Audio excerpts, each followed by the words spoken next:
Hey everybody, it's Becky with A Better Way to Homeschool. And did you know that it is homeschool planning season? This is a no sales pitch, no link to buy presentation, but I wanted to give you a roadmap of everything that is likely flooding your inbox right now, like it is mine. Homeschool planning season is in fact a thing. If you comment or like or anything below, I'll make sure that you get a list of the notes. I'll put them together so that you get links to everything. But I wanted to show you what to expect when you enter this homeschool planning season every single year.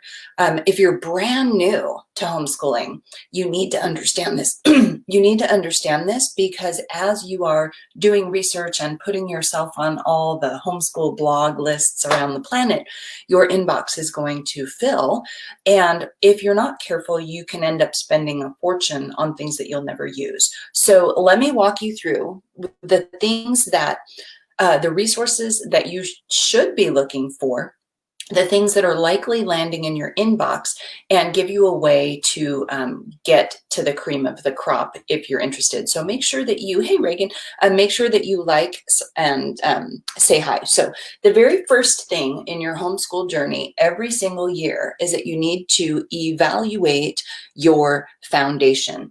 Your foundation in homeschooling should be all about your why. Why do you homeschool? What is the heart of your homeschooling vision for your family, for your kids? What are your core values, and what are the things that you want your kids to know by the time they graduate high school? My husband calls these master homeschool goals. Hey, Priscilla. My husband calls these master homeschool goals. He's the visionary in our home. And so every year we need to pause and we need to consider, what's our foundation?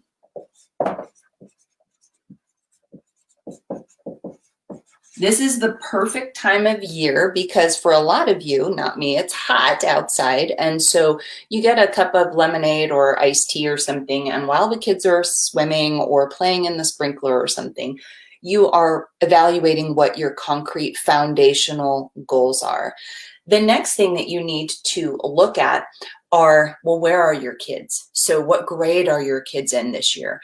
Are you brand new to homeschooling? This is where you're going to need to establish your goals for the particular grade that you are teaching with your kids. So this one's foundation. This one is, we're going to call them objectives. And these are your homeschool goals that are grade specific.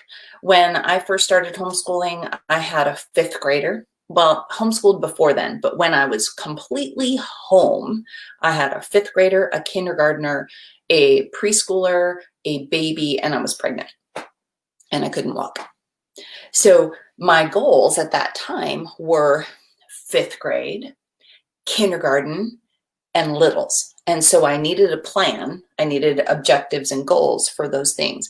If you're brand new to homeschooling and your kids are close in age, you're going to want to think of ways to have these goals be group goals so that you don't go crazy. You don't need to do it all. You just need to be working on your actual goals. So you set your foundation, you get your objectives. This is where new homeschoolers really lose it. Okay? What do you need?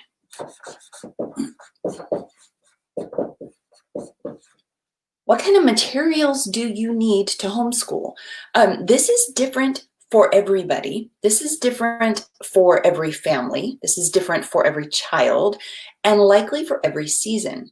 If you're brand new to homeschooling, you're going to want a master set of things that you may want to consider investing in to set you up for success. And let me explain. Like, one of the things that I bought a million years ago that are still here, I forgot to grab them, are those little pattern tiles. The little plastic math, they're math manipulatives, they're puzzles. And so I invested in those a million years ago, and my kids still use them today. You use them for patterning and understanding relationships and colors and all kinds of stuff. So what you want to do is consider, well, where am I? in my grade, my kids and my ages, what kinds of things can I either find in the garage, in the closet, next door, the thrift store, or online? What kinds of things can I set myself up for success for the long haul? It's going to be different for you. In my house, this meant we needed a guitar because one of our kids is naturally musically inclined. For another one, actually for a couple, we needed technology because they are writers. And so we needed to give them the tools that they could use in order to help them in writing. You don't need to spend a lot of money on materials every year in homeschool, but if you're brand new, you may need to invest in a few things, and that'll be different for you than it was for me. Things to consider are a whiteboard. I use a whiteboard all the time, and I go through 1 to 3 packs of dry erase markers every year. I actually ask for them to go into my stocking every single year. So dry erase and a whiteboard. You may want to consider math manipulatives that you can use all the way through your homeschool career. So those would be pattern blocks, Legos. I'm standing in a room filled with Legos. Legos are an amazing teaching medium. Paper, pens, crayons, markers, different kinds of pencils, erasers. The best pencil sharpener on the planet. I'll add that in the links. I'm going to write that right now because you need to know this. I've gone through so many pencil sharpeners until I found the best pencil sharpener on the planet. Materials. These are the concrete things that you kind of consume and go through, or that you build up your stockpile. When my kids were really little and I had a bunch of kids, I also made bins. I had a school bin that was, this computer is actually sitting on them. They're clear Sterilite bins that are 66 quarts. And what I did was I created learning packets or activity things that the kids could only do during school. And so because I had a wide variety of kids, my materials included busy bags. So I had Lincoln logs that could only come out during story time. I had painting and pegboards and lacing cards and all kinds of stuff, jump ropes and sidewalk chalk, these wonderful things that your kids love. I collected them, put them in bins, and had them be off limits unless it was school time. And then I used them to keep the kids busy. And some of them were super simple, like pinto beans in a bag and a bottle of glue. And so if I was working with one kid, I could take a coloring page, dot it with glue, and then the little kids could, put beans on them. So materials. So far in your homeschool planning season, you need to go through your foundation. You need to set up your grade specific objectives, whatever that is. I'm going to put 12, the scary high school years, whatever your grade objectives are, your materials. Does this make sense so far? If you're going to want a list of these things, especially as we get to the end, make sure you comment so that I know that you want a copy of this. The very next thing in your homeschool journey that, especially if you're like me, you need some kind of community. It's really hard to do this alone. You can homeschool by yourself if it's just you and your husband or your wife, depending on who you're talking to, talking about. But you need a tribe. You need your people. Community. You need somebody to laugh with you when you had this really long list of things that you wanted to get done that day. And you should have stopped when the ceiling started leaking, but you didn't. And then you really should have stopped when your 9-year-old bit your 11-year-old while the plumber was fixing the leak. But you really, really, really should have stopped when the kids almost accidentally hung the dog. Oh my gosh, day in the life of one of my homeschool days. You need a community because you're going to want to be able to bounce ideas. Hey, Hester, you're going to want to be able to bounce your ideas. your victories, your successes, and your defeats with somebody else. You need community because at least one day out of every homeschool year, you're going to want to find a school bus and send your kids down the road, unless you're a much better person than I am, which you probably are. But at least one day out of the year, you're going to want to quit. Actually, you know you're teaching your children and you know you're focused on your goals and foundation if you want to quit, because it's hard. It's what turned my very dark brown hair gray. So you want a community, and you can find community all over the place. This right now is being taped in COVID, pandemic, everybody wearing masks society. It's not always like this. Hey, Miss Davis. So you do need a community, though. I highly recommend, and they're everywhere. You can find them. Now, right now, you may not be able to do them in person, but you can find your community in your neighborhood, in your church, if your church has a homeschool community group, in co-ops, in community classes that you're doing the same things, art, music, dance, sports, those things. You can find your community there. There's also wonderful communities online with Facebook and YouTube and Instagram and the like. I have a few community groups for my gals that are homeschooling, so that and just this morning somebody asked me in the community group of their child has this passion to do this one thing, what should she do? And we were able to brain dump and come up with an entire idea list that will give her 10-year-old command and of what it is she wants to learn and to design her own success path. And that's the power of community, is that you can link together and share wisdom and experience. So in the homeschool planning season, so far you haven't spent a lot of money. You may spend money at the beginning, especially as you're setting up your play bins, your quiet time bins, your manipulatives, your science type things, if you're into microscopes and those things. So, but be thrifty. A lot of people are selling these things on the equivalent of the classified ads, the Craigslist, the Facebook Marketplace. You can usually find a lot of this stuff really inexpensively. Thrift stores, if your thrift stores are safe and clean. So foundation, objectives, materials, community. And the last thing is, if you can see it, I'm going to put gray hair. Every year, you're going to want to identify somebody that is grayer than you under her hair color, somebody that is a few steps farther down the road in homeschooling than you are, so that when an idea, a lesson, or unit implodes or doesn't go the way that you thought it should, you can talk to this gray-haired person and she can look you in the eyes and smile and say, "You've got this. It's going to be okay." And I can tell you it's going to be okay because, and then she can fill in how she earned her gray hair. You can get gray hair wisdom a bunch of ways. In your community group, but you can also get it online. And again, this is homeschool planning season. And so if you're on any lists around the planet, this is when you're going to start to see, ooh, this online thing, ooh, this homeschool bundle thing, ooh, this digital collection of things.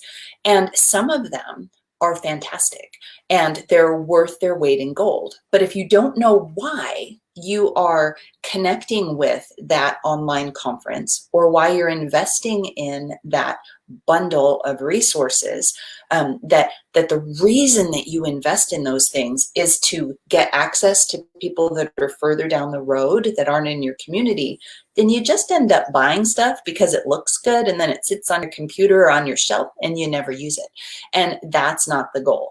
So this is homeschool planning season at a glance. It comes around every year between March and the end of July. It's when you're going to start to get a million emails from all the curriculum providers on the planet that want to sell you $500, $1,000 kits to teach your child at the age that they are. And I'm not against them. You just might not need them right now. So if you don't know what your goals are, then you might be tempted to buy it just because it's a big name. And I don't want you to fall for the trap that could be set for you every year. So these are the types of things to look for as you are planning your homeschool year. Do you have do you have the vision for your heart of homeschooling? Do you have this down, that you understand the why you are homeschooling? When you think about your kids, don't necessarily think about grade. Grades are benchmarks for being able to assess whether you're kind of, sort of, maybe on the right track towards success. All 5 of my kids were delayed. I had one kid that didn't walk till he was 2, one kid that didn't potty train till he was 4. I did have a walker that my first walked at 6.5 months. And if that doesn't freak you out, nothing should. But most of my kids were delayed in everything. My first child didn't sleep through the night till he was 2.5. My youngest child didn't read until he was 10. My kids, some of them didn't know their math facts till they were 5th, 6th, 7th grade. None of them tested well. You gave them a test and they would just, especially the standardized test, they were professional pattern producers they didn't care. So none of them tested well. And yet, at the end of the journey, they're fantastic people. You can pick them out of a crowd because they're courteous, compassionate, kind, diligent, hardworking, integrous, and dependable. They're brilliant and talented in their own areas of passion. And this is because we nailed this, my husband, thank you, Craig. And this, when we looked at our kids, we would look at a grade. Like right now, the one child that I have left at my kitchen table is going to go into 10th grade. He's entering 10th grade, where he has completed algebra. He just did a year-long survey on ancient civilizations and did it as a full-year PowerPoint presentation and a stand-up oral. He delivered it orally in front of the class. Fantastic. He did a deep dive in cardiology because he thinks he wants to be a cardiothoracic surgeon. And at the same time, he's the child that didn't read till he was 10.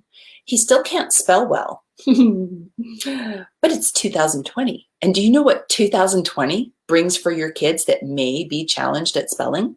Spell check, Grammarly, and all kinds of tools that can deal with the mechanics to get that out of the way so they can get their big ideas out. The objectives for 10th grade are going to be like, when I look at the standards for school, it's all this gobbledygook about they need to know all these things in algebra and geometry and writing and language development, etc. But when I look at my son and I look at his heart and I know where he's headed, I look at him and I say, okay, we're going to polish up your enunciation. You're going to nail the fact that communication is the key to all writing and speaking. And so you're going to know your audience. You're going to know the purpose behind everything you do. You're going to know the vocabulary that you need to know, because that gives you the full confidence to guide and direct them. The goal is not a high school diploma. The goal is launching them to success in life. And when you are looking at them as a kindergarten or a first grader, you may be thinking things like, but they can't read and they're 5. And I thought 5-year-olds were supposed to read. Well, you need somebody like me that can tell you, just read to them. Because the beautiful thing about reading to your child, instead of them struggling to read, is that they continue to fall in love with learning and they're marinating in language and ideas. And when the light bulb comes on, because it will, when this light bulb comes on, oh mama, it's magic. It's magic. And you didn't waste months or years fighting about some paper somewhere tells you that a 6-year-old should be able to read 2-syllable words. They should know nouns and pronouns and verbs. They should be able to write a simple paragraph, and your child can't even hold a pencil correctly. Okay, so the objectives are benchmarks. They're guides. If you line up 100 kids in a row, most of them can do this. But that group of kids over there, my kids that are on that side, especially in those younger age, those kids are they're gonna be behind for a while. But watch out, because at some point, they're gonna fly past all the other kids because we focused on their heart. So they're diligent. They've got grit. They're not going to quit. They're responsible, dependable, kind, loving, hardworking. We know what our objectives are. We know that our objectives, our goals for our kids, shared this yesterday. I shared it yesterday in the video. Our goals are that we share our faith with our kids, and we do that with everything that we do. That they know their math facts inside and out by the time they graduate high school, that they are marinated, steeped in amazing literature, and that by the time they graduate high school, they are skilled communicators on paper and when they speak. And it's by the time they graduate high school. When my second son still wasn't potty trained, at 4. My mom, bless her heart, I love my mom. She looked at me and she said, Bekki, don't worry. By the time he graduates high school, he'll be potty trained. Does it really matter when? You know, it's so many years later, and the truth of the matter is that it doesn't matter when. The challenge that you, especially a new homeschooler, the main challenge here, when you look at your 8-year-old, and then you look at the objectives for most 8-year-olds, and then you look at your neighbor's 8-year-old. Do you already know what I'm going to say? The danger is that you're trying to compare your child to what some curriculum creator, somebody that wants to make money on curriculum, you're trying to squeeze your child through their objectives, and you're comparing your child to your neighbor's 8-year-old. And this is a recipe for disaster, because your child is uniquely and wonderfully made. And there's no one else like them on the planet. No one can think through things the way that they do. No one will be excited about the exact same things that they are excited about. And so when you look at your objectives and you filter them through your goals, so you filter these, and then you look at your own child, then you are able to teach them in a way that they will learn. Does this make sense? This is super important. Now, before I let you go, the last thing that I'm going to say, especially if your kids are between kindergarten and 3rd grade, there is a foundation of education. You do want your kids to read. Okay, that is a benchmark goal. They don't necessarily have to read the full series of Dr. Seuss books, but they do need to read. They don't necessarily need to read the full texts from Darwin, but they need to read. So the goal is that you teach your kids to read with whatever they like to read. So reading, math, they need to be able to add and subtract, multiply and divide sometime before they graduate high school, typically before they're in 3rd grade. But what does that mean? Reading and writing has all to do with letter recognition and sounds and numbers and writing, but don't rush it. If your kid's not ready at 4, just keep doing other things. Just keep doing other things. Keep learning. Keep the joy of learning. At about this grade, this is about when you start to see natural passions start to well up. It's hard to nail this when your kids are less than 10. And sometimes you don't see it until they're 14, 16, or even 18. Okay, but your child will have a natural pull towards something. And once you can see that, whatever that is, then you can start wrapping your homeschool and your objectives into that passion. You're still doing the same things. You're reading, you're doing math, you're doing science, you're doing history, but you can filter it and kind of do it towards your child's area of passion. So this is it. This is Homeschool Planning Season 102. I guess it's 2020. Homeschool Planning Season 2020 by Bekki Saylor from A Better Way to Homeschool. I'm going to put this together into super simple, not very fancy notes. And what it will be is it'll be things that remind you of what each of these things are.